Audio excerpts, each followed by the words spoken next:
Hello, everyone, and welcome to Genealogy Adventures. I'm Brian Sheffy, and normally you would be seeing Donya, but we're having a little bit of a technical difficulty. You can't see her, but you will be able to hear her. And join me in welcoming a very special guest today. Her name is Bernice Bennett.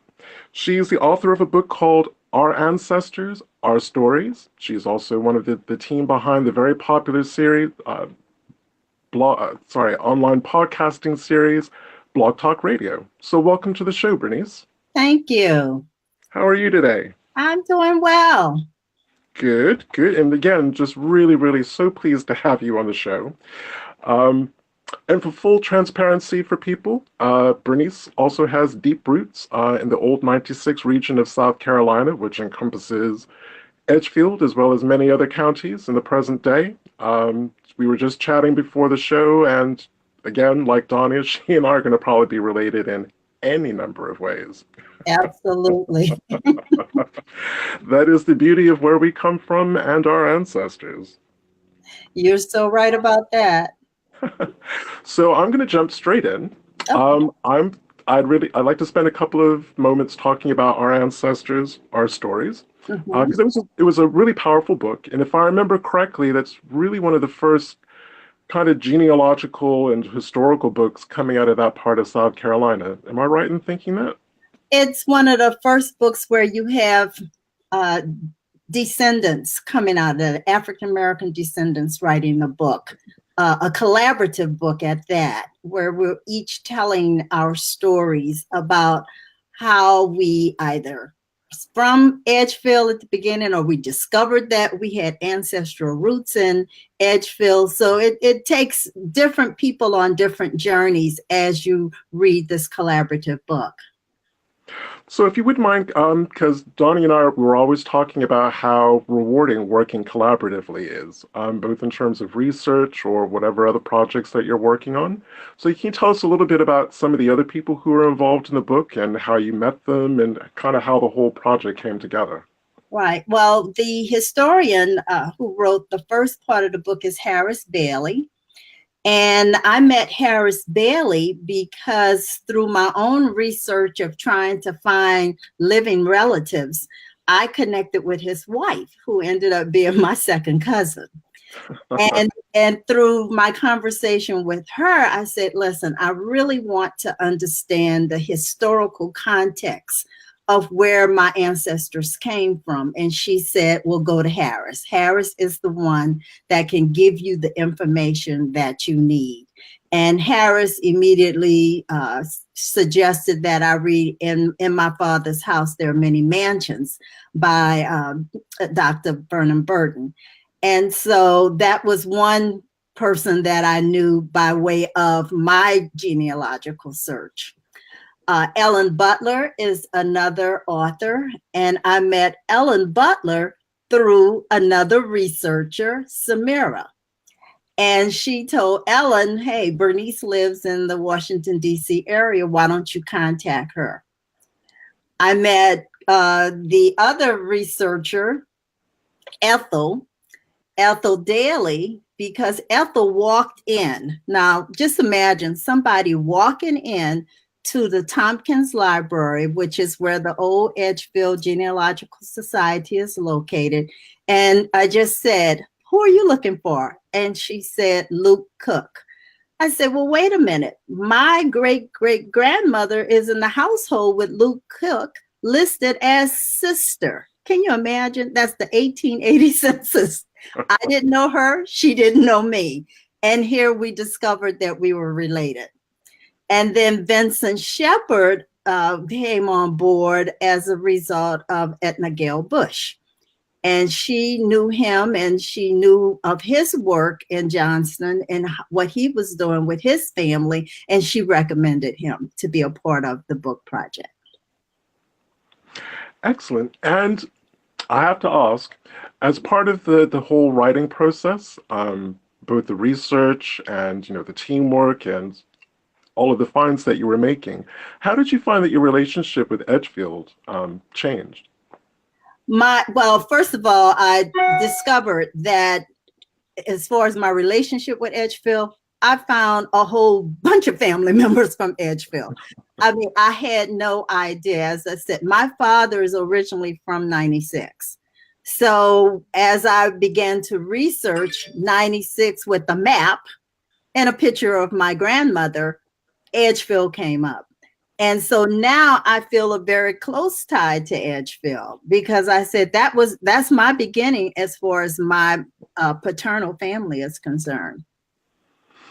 Exactly. And I always find it a really interesting kind of process because, like, I had never heard of Edgefield before. I think the first time I'd actually heard that my maternal grandmother was from there, I think I was about 33 or 34.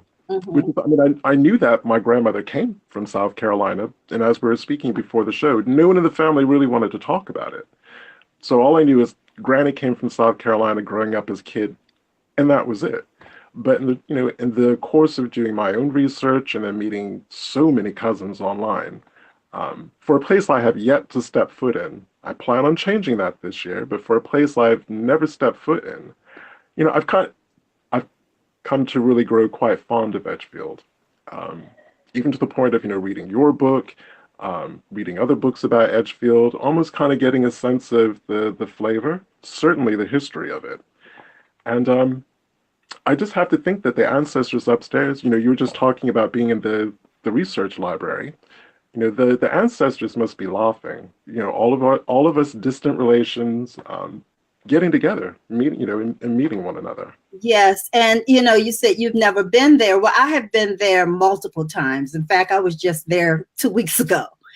And so when I go, I mean, I do have just a comforting feeling just because I've been there so many times. And they have something that's very unique in that they have their own archives, the Edgeville Archives, because the records did not burn. So can you imagine just going to Edgeville and going into that archives and just reading all of these original documents, the documents that your ancestors touched or they took a breath over, and here you are now, touching those documents. It's very it's a comforting feeling just to say I'm back at the home place. And that is what it is, the home place. That's true. I mean, thankfully, I've had that experience in Virginia, working on my father's people. And you're right, holding those old kind of yellowing, curling pieces of paper, or even if you have to wear plastic gloves, it's surreal. That's the best word that I can use to describe it. And seeing someone's signature, because again, a lot of my people of color who were enslaved, or even free people of color, couldn't read or write. So when I was looking at documents, first of all, when I found a will for a Black ancestor, the first will that I'd ever found for a Black ancestor, other people might take that for granted, but I kind of started misting up a bit. That was a really powerful moment for me. And when I actually saw his signature, he didn't do a little X, he actually wrote his name out in beautiful cursive. That was a really, it's little things like that for me are really empowering.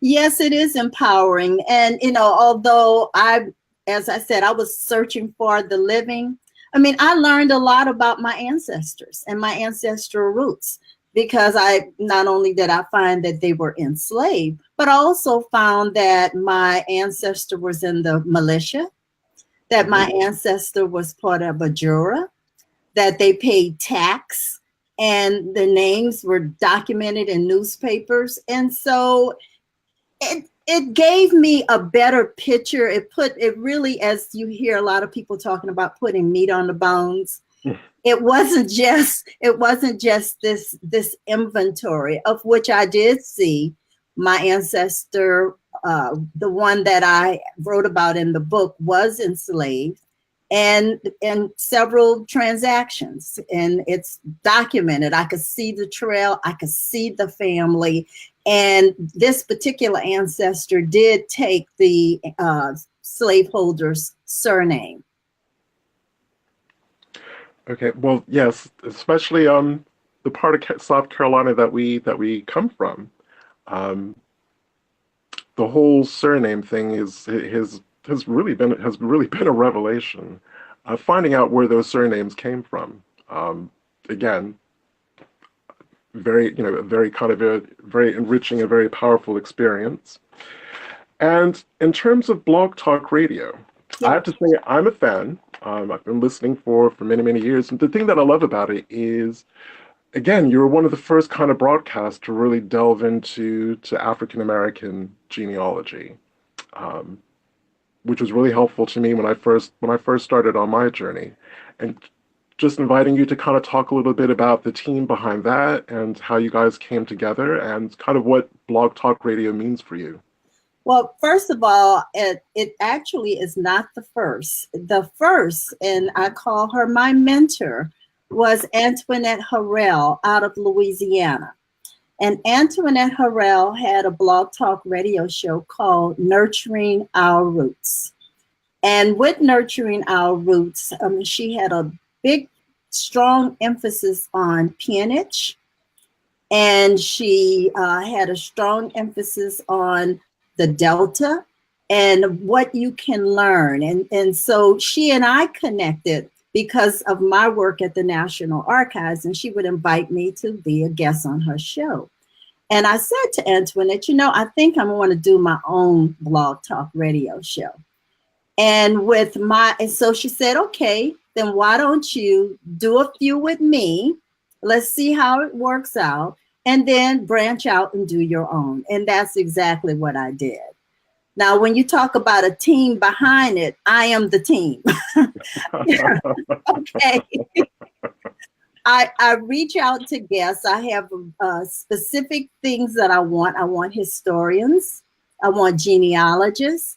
I want ordinary people that are engaged in genealogical work to come on and to share with others what they're doing. And so I pretty much open the door for people to come to my show and be a guest on my show, with the understanding that we will be talking for 60 minutes and I will be asking questions. And so I do ask them to recognize that this is going to happen. I'm going to have to stop for 1 second. Okay. Okay. Glenn.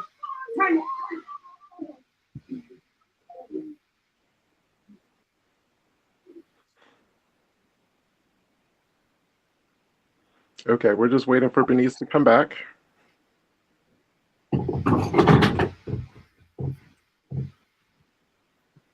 Sorry about that. That's fine. Real life happens. Real life happens. Real life happens. You're right about that. But anyway, the door is open for individuals to come on my show. Excellent. Mm-hmm. And I guess where did the impetus really kind of come to actually launch the radio show? The impetus came, as I said before, from talking to Antoinette and doing research at the National Archives. I researched at the National Archives so much that that's my second home.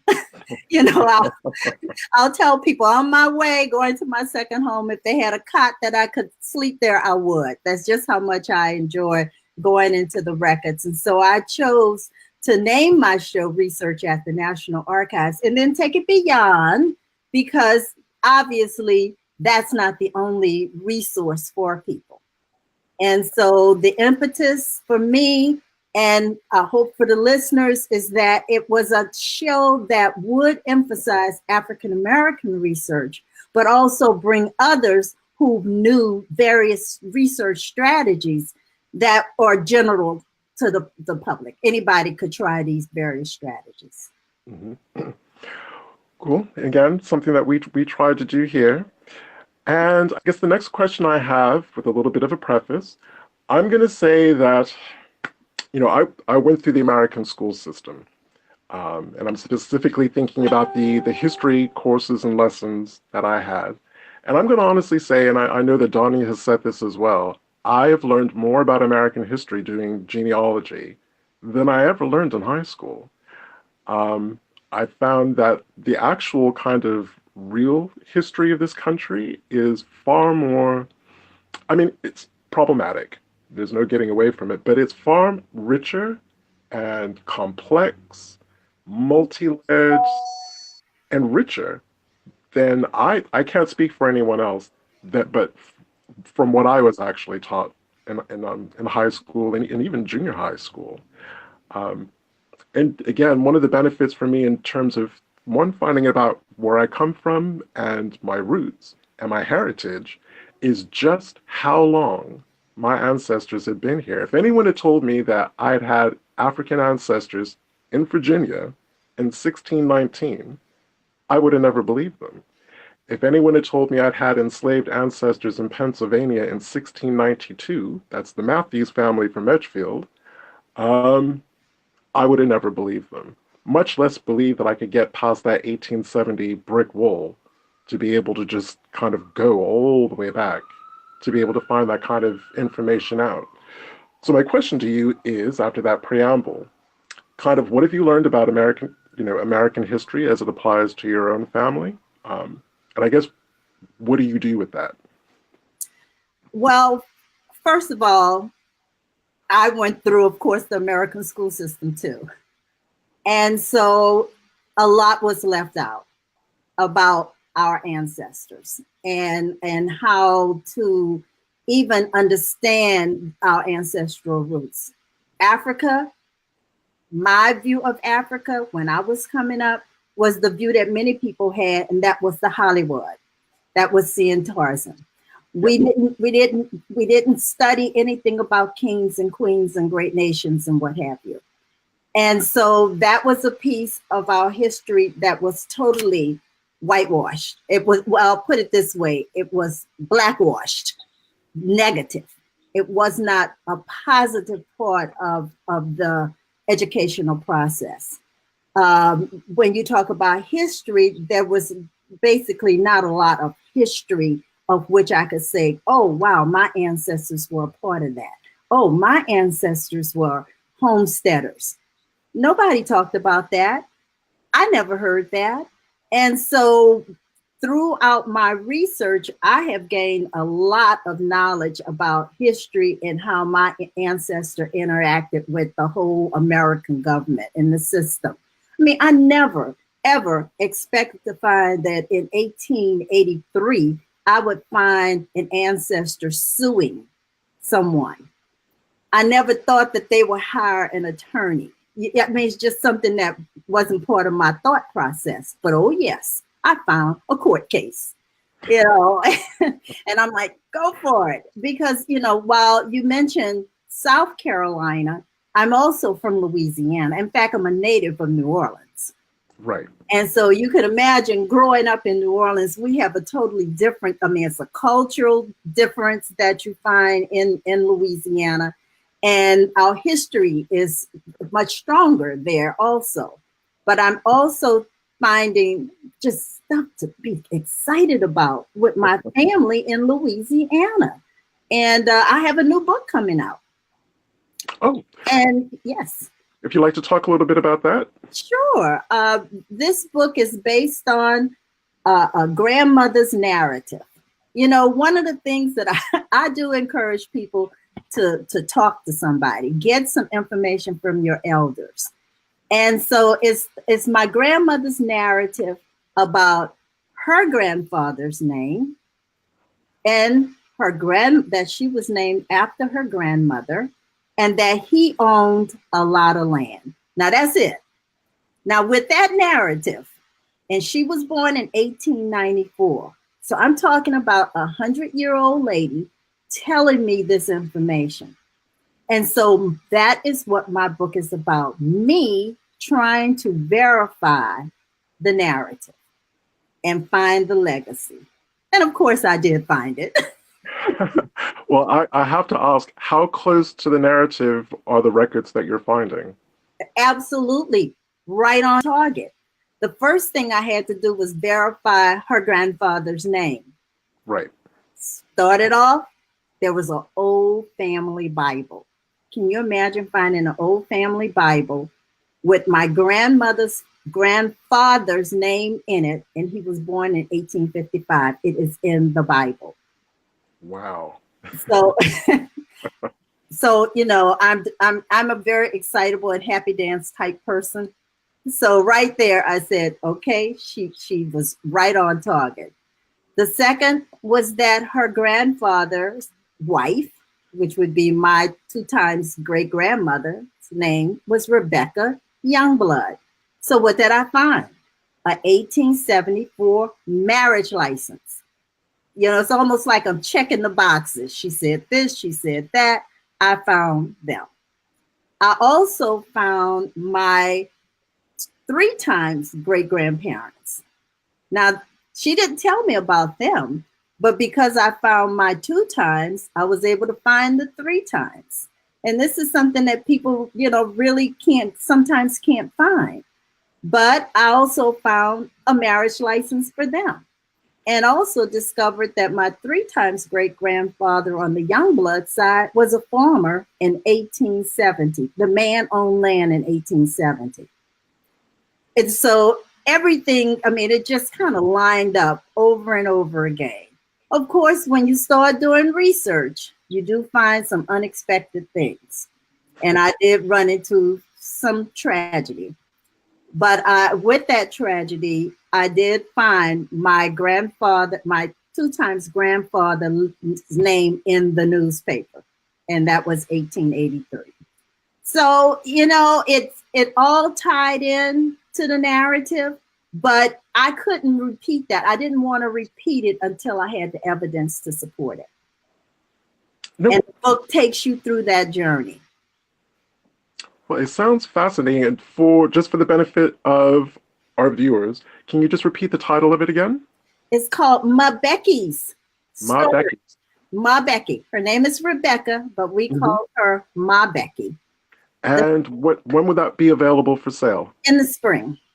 Excellent. Yes. Well, I will look. We'll certainly be looking forward to that. Great.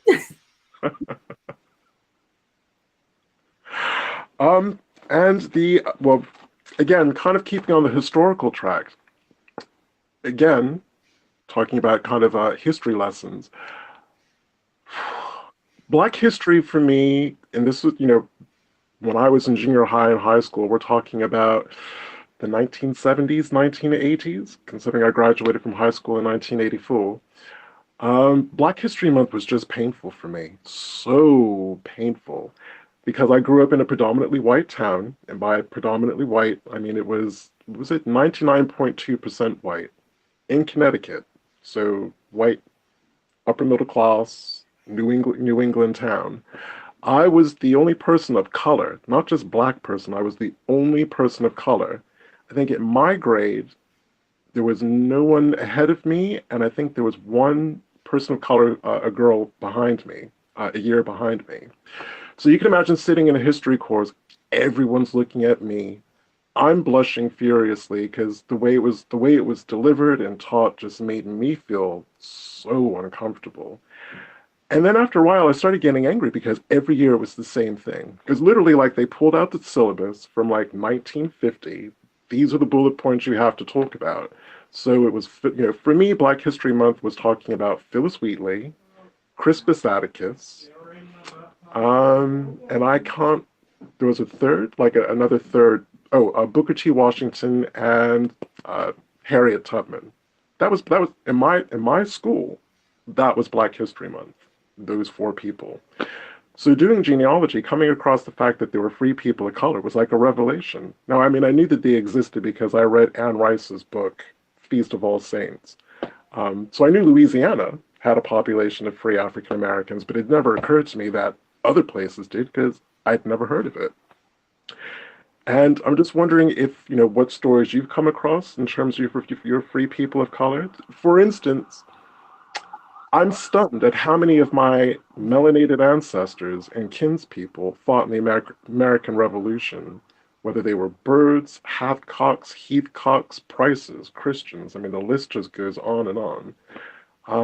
One, I was stunned, but two, it really, really made me feel proud of what they did. And I wonder what your journey has been in that respect. Well, my experience in school was very different from your experience. I grew up and went to segregated schools in New Orleans. They were all segregated schools. And so obviously my teachers were all Black. That was my bringing up. I also went to a historically Black university, which meant it was very different. You know, I remember the day Martin Luther King was assassinated, Right. because I was pledging a sorority. So I remember exactly what happened. But I also had a mother that could tell me about George Washington Carver because she met him, because she went to McDonald 35, which was the African American high school. And she was there, and part of what she had to do as a student was go and listen to him give a lecture about the peanuts. That's what she would tell me. So when you talk about Black history, it came from what I got from my mother. And my mother had her grandmother, who was born in 1879, sharing what she knew about the Civil War, to the point where she would tell my mother about the Black soldiers. And so my mother was telling me about the Black soldiers. And it wasn't until I started doing the research with Mbekki's story that I discovered that my grandfather's friends were all in the United States Colored Troops. And I actually found them. They served as witnesses for him on his homestead record. So that's my history. I mean, my history is listening to what my mother had to say, going to church, to a Black church, and hearing what was coming out of the Black church, and going into my segregated schools, where I grew up, where you couldn't drink out of the water fountain. You understand? Mm-hmm. Had Black, you could not drink. You couldn't sit on the bus unless you put the colored sign in front of you. We could not go to Pontchartrain Beach. We had to go to Lincoln Beach. And those who are from New Orleans, I think you probably know exactly what I'm talking about. And you couldn't sit at the counters in the stores and eat food. I mean, so I grew up doing the whole civil rights movement and pushing for equality. And that's my thought process. That's my history, that we had rights and we pushed for our rights, and the community was always together working toward one goal, and that was justice, that was equality, and that was our history, that we were entitled to that. That's who we are. We are citizens of the United States, and we expected to have this. This is what freedom meant to us. Yeah. So very much in the spirit of my father, because I will take it to my grave, one of the stories that he shared, because he didn't really because he grew up in New Jersey, and I just thought that, you know, that's where he was born and raised, but he enlisted in the U.S. Navy in the 1950s. He actually did a youth naval training scheme. So he started his naval training when he was 17. And he was telling me a story. And again, remember, this is a kid from Montclair, New Jersey, who grew up in a multi-ethnic neighborhood that had kind of every ethnicity living side by side that you can imagine. He got on the bus with his white naval training cadet buddies. They're all in their uniform, and this is Virginia. He was told to sit in the back of the bus. He's in uniform, and he refused to do it. He refused to do it, and the only reason why they didn't phone the police is because his white naval buddies had his back. Yes, yes. And I wish I could, and I'm going to be honest, I wish I could see a lot more of that today. Just everyone kind of having everyone's back. And I guess what really blew my mind, because when he was relaying the story, he was saying it so calmly. I've seen a picture of him in his uniform, and it's like, you were training to fight for your country. You were willing to put your life on the line, service to your country, and the bus driver is telling you to sit in the back. Right. And that unfortunately was the reality. But I also, grew up in that I'm Black and I'm proud, and we all wore big afros. I mean, it was a very empowering part of that growing up process of our identity, because identity played a big role in us saying, hey, you're not going to do this to us. And even when people are doing their genealogy, I tell, talk to your parents, talk to the elders, talk to them about what it was like back then. Because one of the things that if there's nothing else that we ever get across to our kids is that education is important. Your role is not to go in class and act like a clown. Your role is to go in class and learn so you can come out, because you are the future, just as our parents told us that we were the future. And so the little stories that you receive, you got them from your parents who could tell you this is the way life was, and they always wanted it to be better for us. And that's part of my looking at that whole history of where my family came from. And you guys, I can. Hi. Hello. Oh goodness, I'm so sorry. So I just I've been listening to the show, and I wanted to also jump in and just thank you again, Bernice, for coming in. I'm sorry, you guys, that I was so late. Well, not necessarily late. I'm just having serious issues. But nevertheless, Bernice, you were making some comments about your book from Louisiana. How did you get? I don't remember hearing Brian ask, hey Karen, hey guys, sorry about all of the issues. But Bernice, I don't remember what made you start actually getting into writing your the book in the Louisiana? It was my grandmother, my 100-year-old grandmother, who was born in 1894, told me that her grandfather, Peter Clark, owned a lot of land. Now, you can imagine somebody telling you this and you're wondering, where's the land, right? Right. I mean, that's what it's all about. But she also told me that she was named after her grandmother, Rebecca. And so is this the same grandmother that you had that beautiful picture of? The grandmother that you're speaking, well, they're both beautiful pictures, yes. But the one grandmother is the grandmother from South Carolina. Both of my stories began with my grandmothers. One grandmother, unfortunately, passed away in 1928, of which I never knew. However, I was always told, my twin sister and I were always told that we looked like our grandmother. And so my journey with South Carolina was to find living relatives. My journey with my maternal grandmother was to verify her oral history, to verify that narrative, to see if indeed the narrative would play out in the documents. And so from a genealogical perspective, I'm a sleuth. I'm just like Sherlock Holmes. I go crazy and I don't stop. I am relentless when it comes to digging. And which for me, digging means I don't just do it. I'm not an online researcher 100% of the time.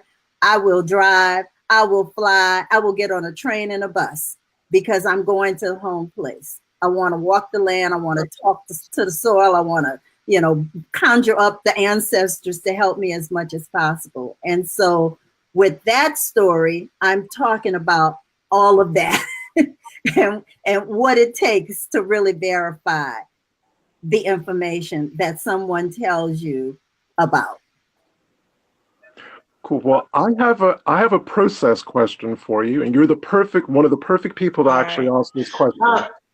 So when you're coming up or you're developing your research strategy, whether it's specifically to research a specific person, kind of what goes into how you develop your research strategy? Well, my research strategy always starts with what's at home. Okay. What can I find in my home? I do that before I ever go anywhere. And I start looking for documents in the home. So as I mentioned to you earlier, a family Bible. Is there information in the family Bible? Do they have vital records at home? Death certificates, birth certificates, marriage license. All of this is stuff that I'm looking for at home. Any stories that family members can tell me. Do they have any other kind of documents, wills, deeds? Because the family they kept records. So I want to first gather as much as I can from my home before I move to the next level, and then try to make sense out of what I have. So by doing that, do you find that really kind of, as you're finding things at home and you're kind of building out the information that you have for an ancestor, does that actually help you narrow your focus? So say, for instance, when you go to the Tompkins Library, yes, instead of looking for a vast array of documents, you're looking for specific things. Absolutely. I'm looking for very specific things when I go. In Right. fact, I'll map it out before I leave my home and say, I want to find, for example, one of my ancestral connections is with the Friars. So I wanted to find, what could I find out about the Friar family? So I discovered there was a Freedman bank record. But before I even got to the Freedman bank record, I looked at Social Security application. Can I find my grandfather's mother's name on a Social Security application? Can I find a delayed birth certificate with my grandmother's name on it? Can I find information about when she died? Can I find anyone that witnessed when my grandfather was born? I mean, I look for all of this, and I'm just going back. Each time I add a piece of new information, then I find out as much as I can on that person. And that particular family that I'm mentioning now, I trace them all the way back to being owned by the governor of South Carolina. They were Pickens, the Pickens slaves. The Pickens. Yeah. Okay. Mm-hmm. Yeah, that's a family I haven't even started to mess with yet. Yeah. Right. It's on the horizon. Right. I have a question. So this actually goes into you talking about what you research and how you go about researching. You're actually a part of the Midwest African American Institute. Is this something that you guys participate in teaching to other aspiring genealogists as well? Can you give us more information about that? Right. I think it's Magi Maggie, we call it Maggie. It's the Midwest African American Genealogy Institute. It's held every summer at the Allen County Public Library. So we're going on our 8th year. This is an institute. It is not a conference, which means that individuals can sign up for courses.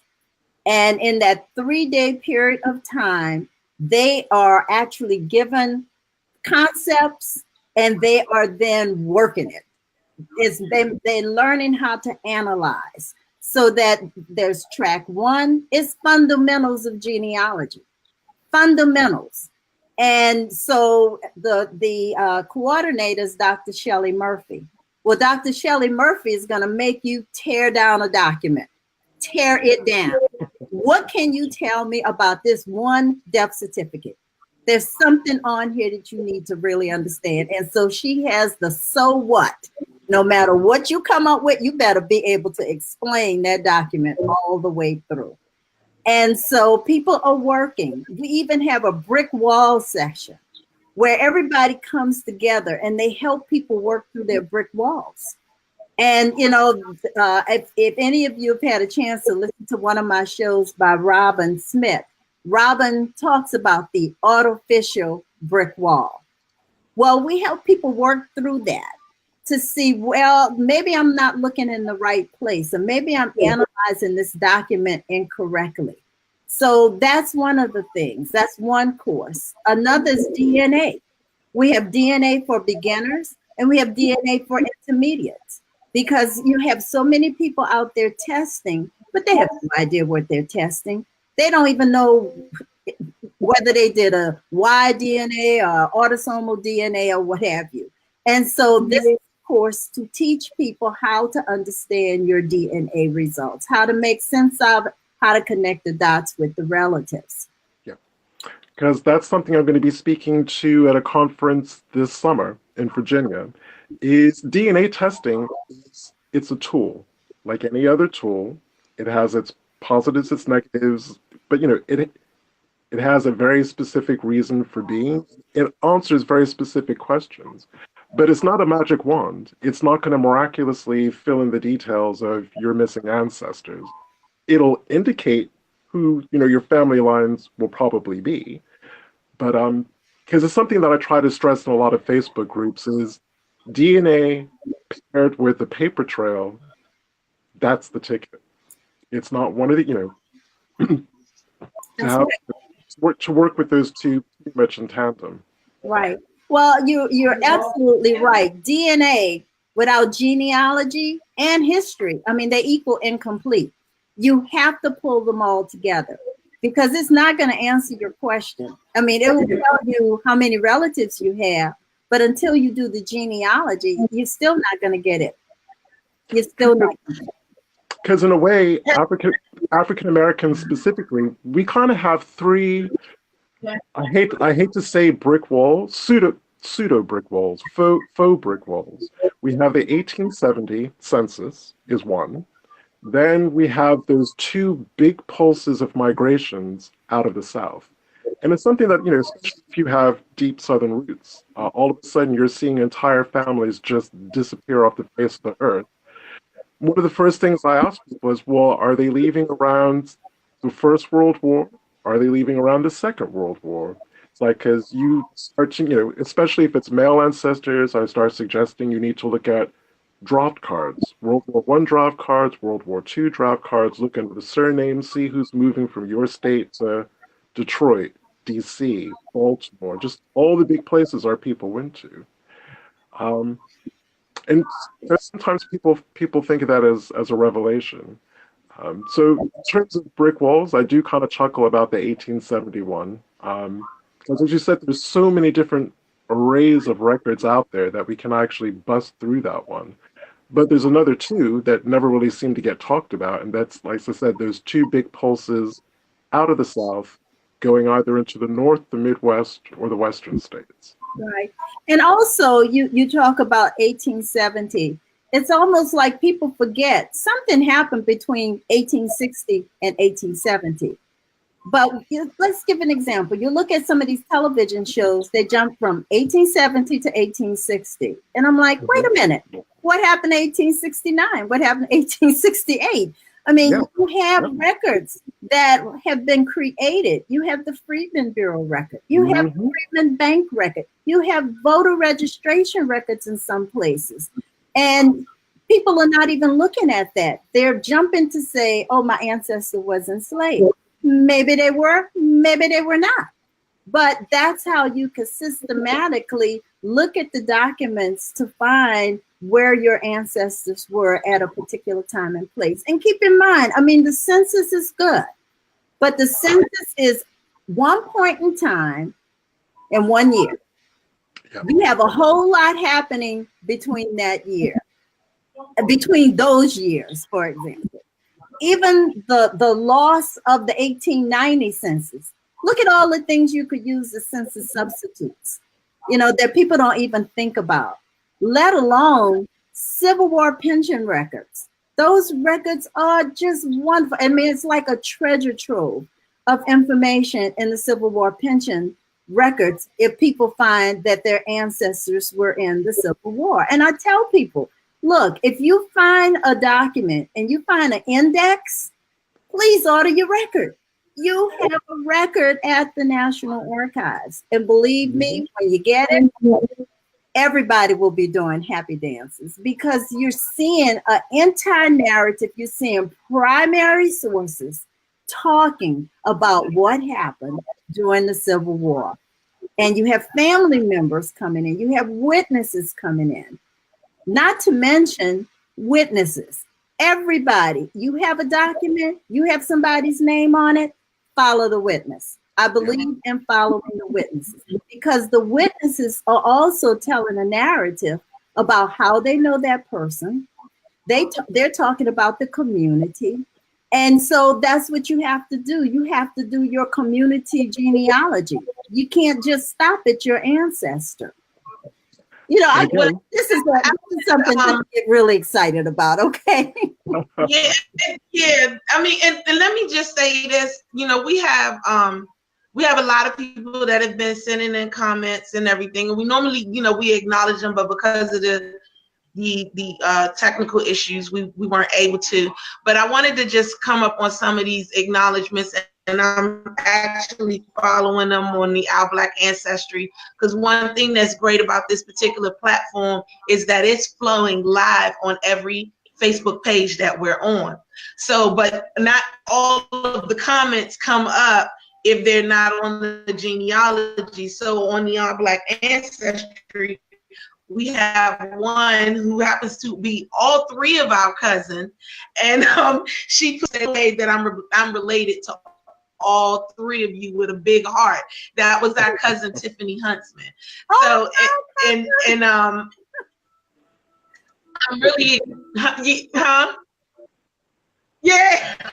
So we tend to, really kind of connect to all of them. And then we have other people who are sending out information. And just to let you know, Bernice, we have watchers from Ireland right now. We have watchers from Denmark right now, which is definitely two of our high people up on as far as our fans are concerned. Martine and Karen.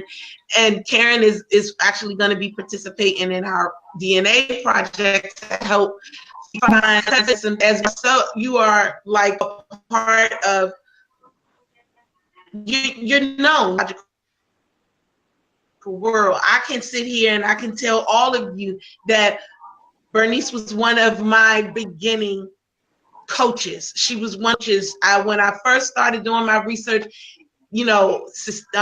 right away and just really sustaining myself into it. It was people like Bernice and Nathan and Gail Bush and our late Gail Bush and our late Sheila Hightower. Those were the kind of molded me and why I do what I do right now. These were the ones. These were the women. This is one of my women that really guided me in the direction that I need to go. And I'm forever grateful to you for that, because anybody to just do that with.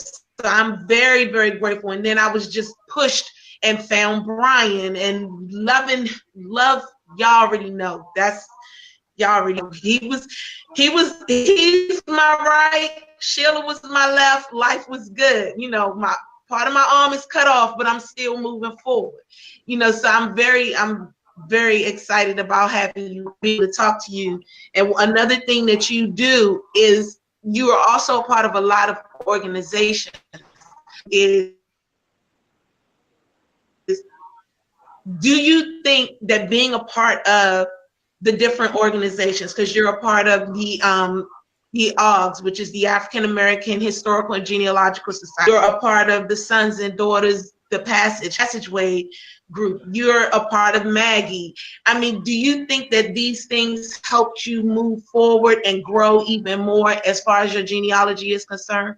Absolutely. The Afro-American Historical and Genealogical Society was the first society that I joined.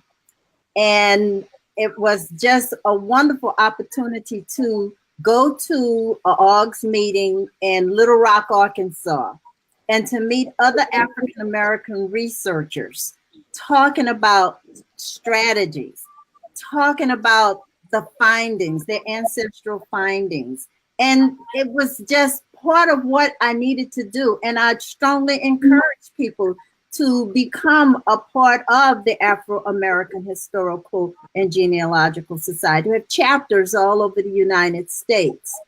I'm also a member of the National Genealogical Society. I mean, there's opportunity for networking, opportunity for attending conferences, getting magazines, getting the quarterly. You read and you understand research strategies because you want to do it the right way. You don't want to just pick some random ancestor. You see the name that looks like your ancestor's name and say, oh, that's my ancestor. No, you want to be able to say, that is my ancestor because, and you have all of the evidence to support the statement that you make.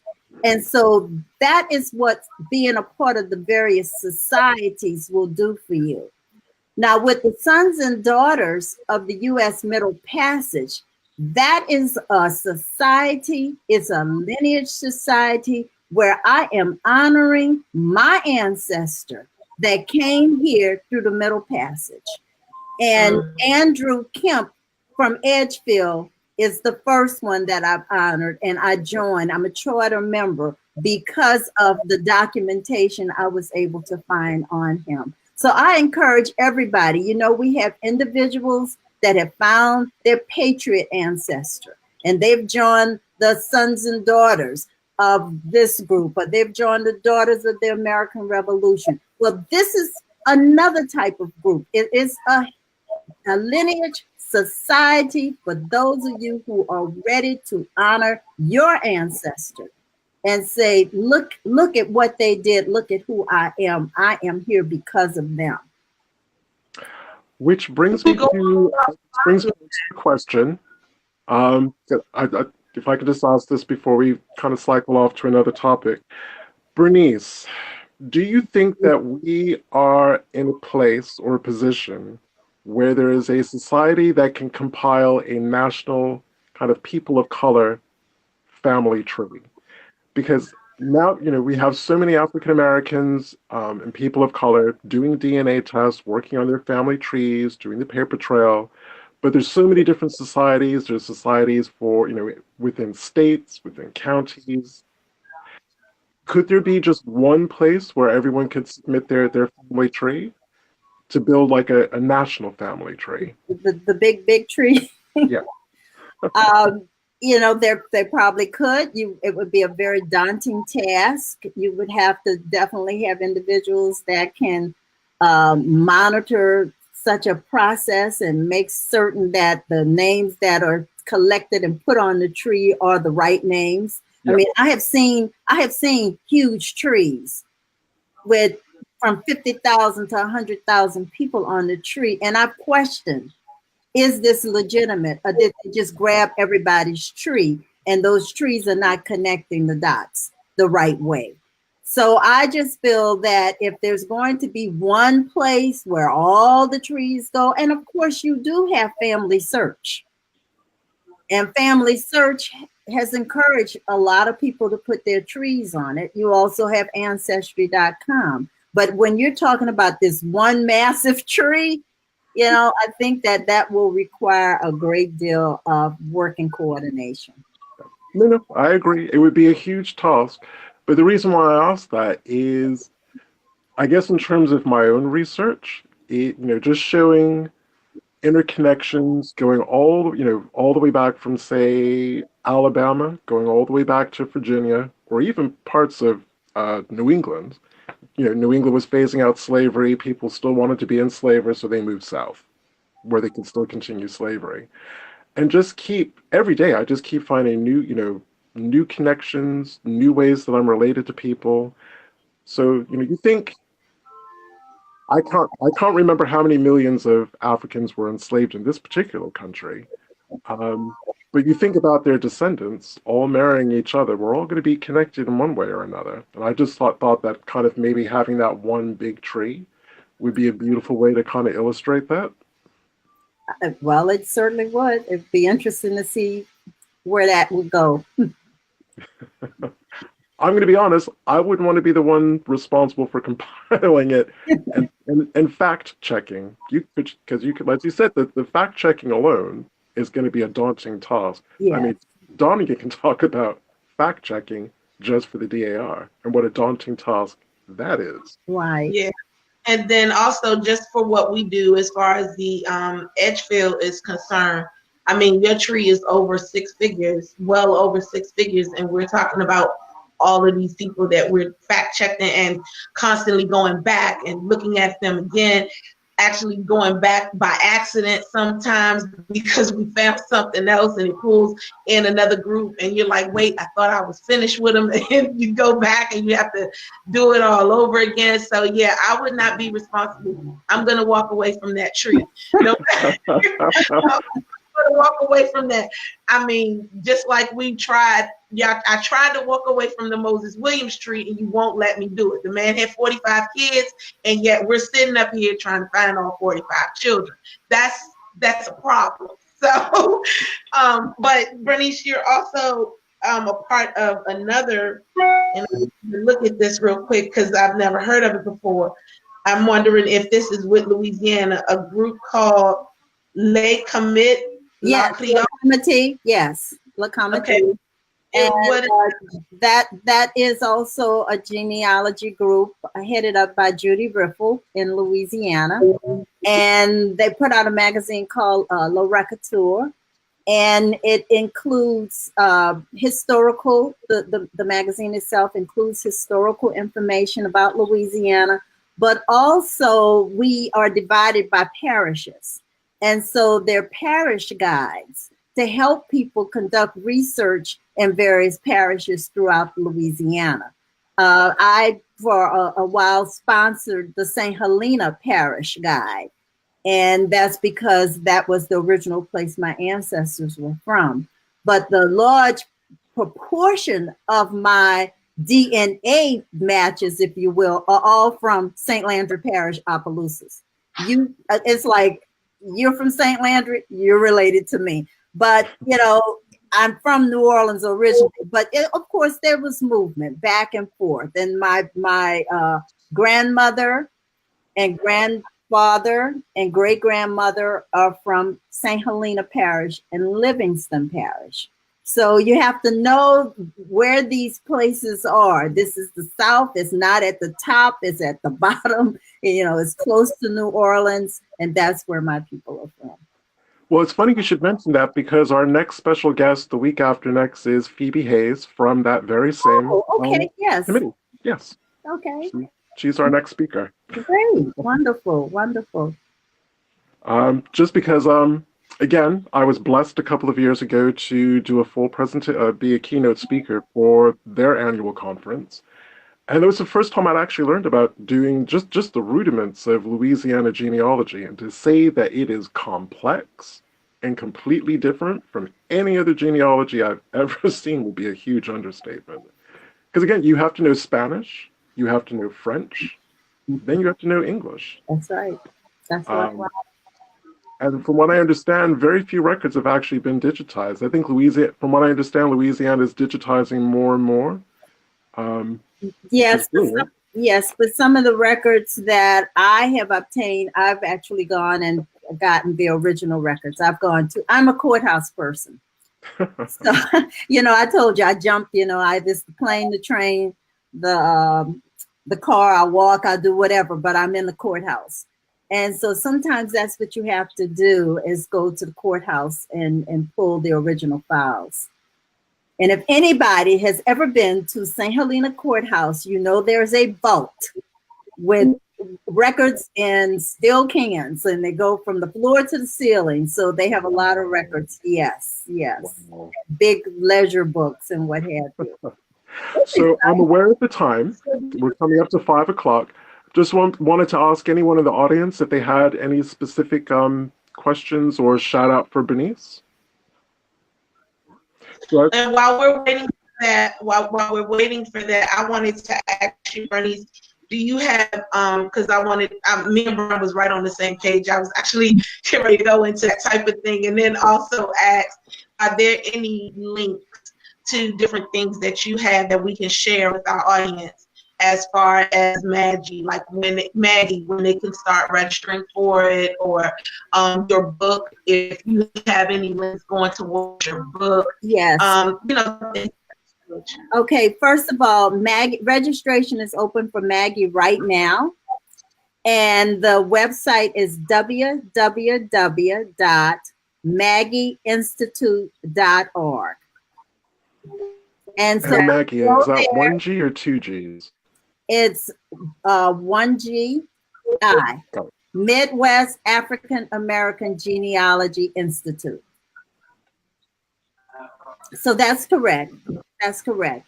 And when they go to the Maggie site, they will see 5 tracks. And we actually have added a new one, 5 civilized tribes. For those of you that are very interested in, yes, and Angela Walton-Rogers is heading up that track. And then we have a writing for those interested in writing. We have a writing track, and one day it's a writing lab, and that's all they're doing is they're writing. So you have an opportunity to take the writing track, the pre and post emancipation track, the DNA track, the fundamentals track, and there's also another track that's part of fundamentals, and it's going to teach people about slave era documents. You're going to understand about slave narratives, runaway slave ads. I mean, the things that we don't think about or people don't really delve into, that's what we will be doing at Maggie. Not to mention wills and deeds and what have you. Okay. We have one question from Martine Brennan, and she said, can you list some sources you would use for 1880 to 1900, please? I would definitely use of course, the census. I would definitely use a Civil War pension record. I think that's a great record for you all to find information. I would look at the any type of record that's in your local community. So let's say the newspaper. You know, go to the newspaper. You may find information. Voter registration list, and of course, vital records, birth, death, marriage. Those are the records I would recommend. And it depends on where you're from, whether those records are available. So you need to also look at, when is a record available in this particular state. To that, I would also add property deeds, property records, and yes, definitely land. Mm-hmm. Court cases, especially involving property and boundary lines. Court cases during this time period would be another good one. For African Americans, this is a period where railroad expansion across America was really kicking off, and it was one of the few industries that Black people could get into, for employment. So and I can't remember, I think they're stored in, is it Atlanta? It's somewhere in Georgia that's like the main repository for those railway worker employment records. And depending on what state, for example, Mississippi, you have educable children lists. Yep. So you want to, look at what's available in your state as far as school, genes teachers. If they had genes teachers and they set up these Rosenwald schools, you want to try to look in some of those records. Some communities, they have medical records. So you want to look and see, what's there in the various medical records. And not to mention, you have a period, this is a little beyond 1900, but you have universities and you have schools that set up sororities and fraternities and what have you. I'm AKA 1908 at Howard University. So you want to look at what's happening in those communities with the universities and higher education. One other, coroner's reports. Yes, that's what I was getting ready. We know about the coroner's report, yes, don't we? Do. You want to go to the coroner's reports. You want to look at Mason records. If you have Masons in your community, social and pleasure clubs. I mean, those are groups that came together in your community to help people. You're going through Reconstruction. What kind of groups in the communities were organized, and what kind of records did they keep? Yep. Not to mention the churches. Don't forget the churches. You just beat me to one of the things that I found at Edgeville. They actually had church records to show when deeds were taken out for the churches. And so you want to look at that because you may see your ancestors' names on there as trustees. And to that, I would add county tax records, if they exist and if they're available. Also, there was tax records, and there was another set of records that were like that. It'll come to me. Sorry, it's literally just gone out of my head. Oh, if you have a sense, especially if your ancestors lived in a very rural place, and they like to make money on the side, like I have a family that was forever making moonshine and getting caught for making moonshine. But it was so lucrative for them to do it, they didn't care that they had to pay a fine. Newspaper articles. That's where I've actually found out a lot about this family. They were forever going into court. The whole family is being named. Invaluable. So yeah. Yes, I definitely agree with the court records. That's where I found a lot of information. I was surprised, actually, to find my ancestors in Louisiana in court. Guardianship records. Yes. That's the one that I was trying to think of. Guardianship records. Mm-hmm.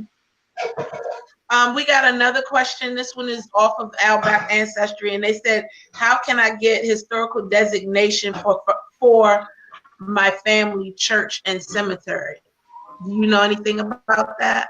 I think you need to go to the historical society in your community and find out more information about that. Yeah. Okay. Well, the other thing is, what about your show? How often is your show shown? And I realized that you actually changed the name of it to Ancestors Footprints. Yes, the artwork hasn't changed, but the show has definitely changed to Ancestors Footprints. I broadcast every Thursday night. Sometimes I'll do a special. For example, I have a special coming in this Wednesday on attention deficit disorder, which is different. You could kind of wonder, what does that have to do with genealogy? Well, we're talking about patterns in the family and family history. And so I have guests who are coming on, and they're going to talk about that. But after the show, I'm a podcast. And the podcasts are available anytime. You can just listen at your leisure. And so I have over 300 plus episodes, and just have fun. Just go back and listen until you are saturated with information. You have a link to that? What's the link to your podcast? www.blogtalkradio.com/Bernice Bennett. And that'll take you right through it. But I'm also on Stitcher.com, iTunes, TuneIn.com, you name it. I'm on just about every podcast platform. That's right, you are. Everything from iTunes and beyond. That's right. Oh, right. So, Bernice, thank you so much for joining us on this Sunday. Awesome, Bernice. I'm so glad you decided to get on our show. Well, thank you so much for having me. And hey, I look forward to talking to you in the future. Same here. All the best with the new book. I know I, for one, can't wait for, I can't wait for spring to get here anyway, but that gives me an extra reason for spring to get here quickly. Okay. Take care. Bye-bye. Take care. Bye-bye. And to everyone else, thank you so much for joining us. And we will see you on, just consulting my notes, we will see you next on the 17th of February, where Phoebe Hayes from the Louisiana Archives will be joining us. And until then, have a blessed Sunday. See you on the 17th. Bye.